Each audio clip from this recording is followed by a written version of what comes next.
नमस्कार दोस्तों, इस वीडियो में हम बात करेंगे राइट नाउ इंटरनेट पर सबसे हॉट टॉपिक के बारे में, जो कि है direct tax code. I am now announcing a comprehensive review of the Income Tax Act 1961.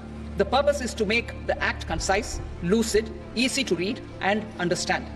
ये जो डायरेक्ट टैक्स कोड जो कि बजट 2025 में यानी आज से 2 महीने के बाद इंट्रोड्यूस किए जाने वाला है, इसको लाने के पीछे हमारी सरकार के 2 मेजर ऑब्जेक्टिव हैं, जिसमें पहला ऑब्जेक्टिव है हमारी वर्तमान कर प्रणाली को और अधिक सिंप्लीफाई करना, क्योंकि हमारा जो वर्तमान में इनकम टैक्स एक्ट है ये 1961 से चलता आ रहा है और ये काफी ज्यादा पुराना और इनएफिशिएंट हो चुका है, प्लस ये काफी ज्यादा कॉम्प्लेक्स भी है। तो इसको सिंप्लीफाई करके एक दूसरा टैक्स स्ट्रक्चर लाया जाएगा जिसको कि हम डायरेक्ट टैक्स कोड बोलते हैं। और सेकेंडली, जो हमारे एग्जिस्टिंग टैक्स स्ट्रक्चर के चलते मिडिल क्लास या सैलरीड क्लास, इनके ऊपर टैक्स बर्डन काफी ज्यादा आ जाता है, इसको हमारी सरकार कम करना चाहती है। उनका कहना है कि ये जो चेंजेस लाए जाएंगे डायरेक्ट टैक्स कोड में, उनके चलते हमारा टैक्स बेस राइट नाउ जो कि 1.2% लोग ही टैक्स पे कर रहे हैं हमारे देश में, ये बढ़ जाएगा और अराउंड 7% लोग टैक्स पे करने लगेंगे। तो इससे मिडिल क्लास पर टैक्स बर्डन कम हो जाएगा। लेकिन दोस्तों, जब मैंने पहले ये सारी चीजें सुनी तो मुझे बहुत ज्यादा खुशी हुई कि फाइनली कोई तो सरकार है जो मिडिल क्लास के बारे में सोच रही है। लेकिन जैसे जैसे मैंने इनको डिटेल में पढ़ना शुरू किया तो मेरी जो ज्यादातर खुशी थी वो खत्म हो गई। और मैं समझता हूँ कि आप में से ज्यादातर लोगों के साथ भी यही होगा, क्योंकि टैक्सेशन से रिलेटेड जो भी सारे चेंजेस किए जा रहे हैं डायरेक्ट टैक्स कोड में, स्पेशली अगर मैं बात करूं कैपिटल गेन टैक्सेस की, जिनको पिछले साल बढ़ाया गया था, तो ये जो कैपिटल गेन टैक्सेस बढ़ाए गए थे वो सिर्फ एक ट्रेलर था और इसकी एक्चुअल पिक्चर आपको बजट 2025 में देखने को मिलेगी। तो आज के इस वीडियो में मैं आपको इन सारे ही चेंजेस के बारे में एक्सप्लेन करूंगा जो एज ए इंडिविजुअल और एज एन इन्वेस्टर आपको डायरेक्टली इम्पैक्ट करने वाली हैं डायरेक्ट टैक्स कोड में। तो दोस्तों, अगर वीडियो आपको अच्छी लगे तो वीडियो को लाइक और शेयर जरूर कीजिएगा। तो दोस्तों, सबसे पहले हम यहाँ शुरू करते हैं उन चेंजेस के साथ जो कि हम डायरेक्ट इनकम टैक्स पे करते हैं उनमें आने वाले हैं। तो देखिए, जैसा कि मैंने आपको शुरू में बताया था कि गवर्नमेंट का प्लान है कि इस डायरेक्ट टैक्स कोड 2025 के जरिए वो इस टैक्सेशन के सिस्टम को सिंप्लीफाई करना चाहते हैं। और इसी के चलते गवर्नमेंट ने डिसाइड किया है कि आने वाले डायरेक्ट टैक्स कोड के इम्प्लीकेशन के बाद जितने भी आपको डिडक्शंस और एग्जम्पशंस मिलते हैं, वो सारे ही एग्जम्पशंस और डिडक्शंस अब खत्म कर दिए जाएंगे। आपके लिए चीजें एकदम सिंपल हो जाएंगी और आपको इनकम टैक्स फाइल करते समय एग्जम्पशंस और डिडक्शन को कैलकुलेट करने में अब टाइम खराब नहीं करना पड़ेगा। अब क्या बात है सर, क्या बात है सर, क्या बात, ये बात है। अरे सर, यहाँ पर हमारा जो अगला चेंज है वो भी गवर्नमेंट के दूसरे मोटो से जुड़ा है। गवर्नमेंट का प्लान है वो जो हमारा टैक्स बेस है जो कि अराउंड 1.2% है, उसको बढ़ा के 7% करना चाहते हैं, जहाँ पर वो चाहते हैं कि ज्यादा से ज्यादा लोग टैक्स फाइल करें। तो इसके लिए उन्होंने डिसाइड किया है हर तरह की जो इनकम है उसके ऊपर टीडीएस और टीसीएस सोर्स पर ही डिडक्ट कर लेंगे। मोस्ट प्रोबेबली ये उनके लिए होगा जो कि सैलरीड क्लास इंडिविजुअल हैं। अब इससे होगा क्या, जब हर तरह की इनकम पर ही टीसीएस और टीडीएस काट लिया जाएगा तो लोग उसको क्लेम करने के लिए आईटीआर फाइल करेंगे। और यही सरकार चाहती थी, वो इनकम टैक्स रिटर्न फाइल करने वालों के बेस को बढ़ाना चाहती थी। और इसके अलावा जो थर्ड और सबसे इम्पोर्टेंट चेंज है, जिसके बारे में सरकार का कहना है कि वो सिर्फ इसीलिए ला रहे हैं ताकि मिडिल क्लास का टैक्स बर्डन कम हो सके।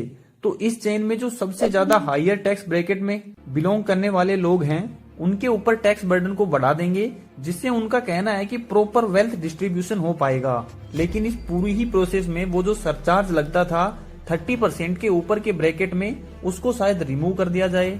लेकिन वो जो सरचार्ज को रिमूव करने के बाद वो 30% के ब्रैकेट को हो सकता है 35% तक बढ़ाया जाए, ऐसा मार्केट को एस्टिमेट है। यानी वो जो 30% के ब्रैकेट में लोग आते थे वो अब 35% टैक्स पे करेंगे। फिर जो सेकंड सेट ऑफ चेंज आने वाला है वो आने वाला है जो कि हम स्टॉक मार्केट से इनकम करते हैं या इन्वेस्टमेंट से जो इनकम करते हैं उसके ऊपर, यानी कैपिटल गेन टैक्सेस पे।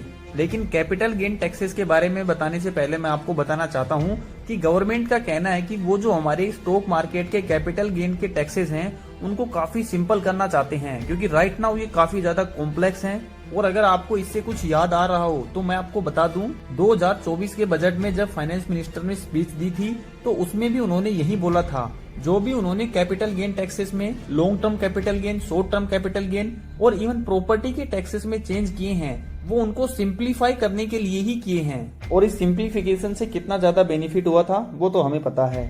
और इवन जब जर्नलिस्ट ने उनसे ये पूछा था कि ये जो टैक्स चेंजेस किए हैं इनसे नॉर्मल पब्लिक खुश नहीं है, तो कुछ ऐसा आंसर आया था उनकी तरफ से। nothing much for the middle class. Most of the, yeah, this is what those parties.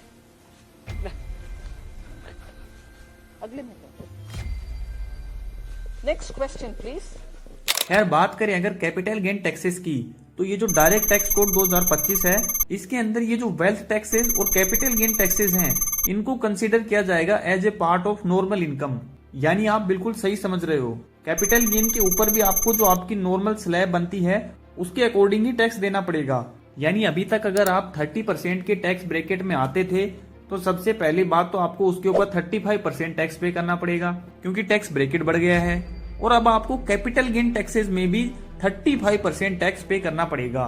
तो जैसा कि गवर्नमेंट ने बोला कि वो टैक्स सिस्टम को एकदम सिंप्लीफाई करना चाहते हैं, तो अभी तक आपको कैपिटल गेन टैक्सेस को अलग से कैलकुलेट करना पड़ता था, क्योंकि उनके ऊपर कम टैक्स लगता था और इसमें आपका टाइम जाता था। और जैसे ही वो इनको नॉर्मल इनकम के अंदर कंसीडर कर लेंगे और आपको नॉर्मल इनकम के अकॉर्डिंग ही इनके ऊपर टैक्स पे करना है, तो अब आपको अलग से कोई कैलकुलेशन करनी ही नहीं पड़ेगी और चीजें सिंपल हो जाएंगी।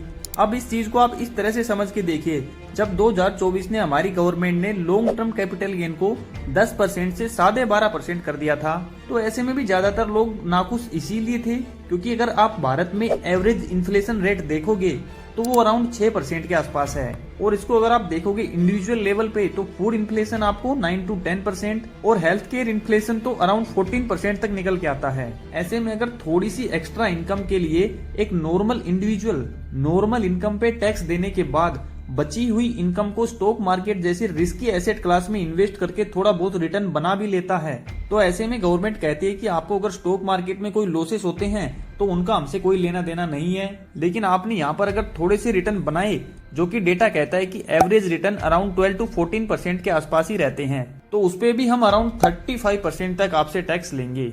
अब यहाँ पे ये भी याद रखने की चीज है कि ऑलरेडी इस साल के बजट में जो हम एडिशनल टैक्सेस पे करते हैं, जैसे कि स्टाम्प ड्यूटी, STT वगैरह, उनको ऑलरेडी इस साल के बजट में बढ़ाया जा चुका है। तो यहाँ तक वीडियो देखने के बाद दोस्तों आपको लग रहा होगा कि क्या सारी ही चीजें डायरेक्ट टैक्स कोड में नेगेटिव ही होने वाली हैं? तो ऐसा भी नहीं है, क्योंकि गवर्नमेंट का कहना है कि जो सैलरीड क्लास इंडिविजुअल्स हैं, जिनके ऊपर टैक्स बर्डन सबसे ज्यादा रहता है, उस बर्डन को इस डायरेक्ट टैक्स कोड में कम करने की बात की गई है। और अगर ऐसा होता है तो सैलरीड क्लास इंडिविजुअल्स के लिए काफी अच्छी बात होगी। एक और सेकंड इंटरेस्टिंग फैक्टर है, वो ये है कि जो फॉरेन कंपनीज हैं और जो डोमेस्टिक कंपनीज हैं, उनके ऊपर बराबर टैक्स लिया जाएगा, जो कि हमारी इंडिया की कंपनीज के लिए एक पॉजिटिव फैक्टर है। इसके अलावा एक चीज जो हमें पहले के इनकम टैक्स एक्ट और इस डायरेक्ट टैक्स कोड दोनों में ही सिमिलर देखने को मिल रही है, वो ये है कि जितना भी डोनेशन इन सारी पॉलिटिकल पार्टीज को मिलता है, उसके ऊपर ना पहले कोई टैक्स लगा करता था, ना आगे कोई टैक्स लगेगा। तो दोस्तों ये सारे ही चेंजेस कैसे दिखते हैं और एग्जैक्टली कैसे होंगे, ये तो हमें बजट 2025 में ही पता चलेगा, जो कि फरवरी में आने वाला है। एग्जैक्टली क्या क्या चेंजेस हुई हैं उनके बारे में हम वीडियो बनाएंगे बजट 2025 आते ही। उसका नोटिफिकेशन आपको जल्द से जल्द मिले, उसके लिए आप चैनल को सब्सक्राइब जरूर कर लीजिए। जानकारी अगर आपको अच्छी लगी हो तो वीडियो को लाइक और शेयर जरूर कीजिएगा। हम मिलते हैं जल्दी किसी और इन्फॉर्मेटिव वीडियो के साथ, तब तक के लिए टेक केयर, जय हिंद।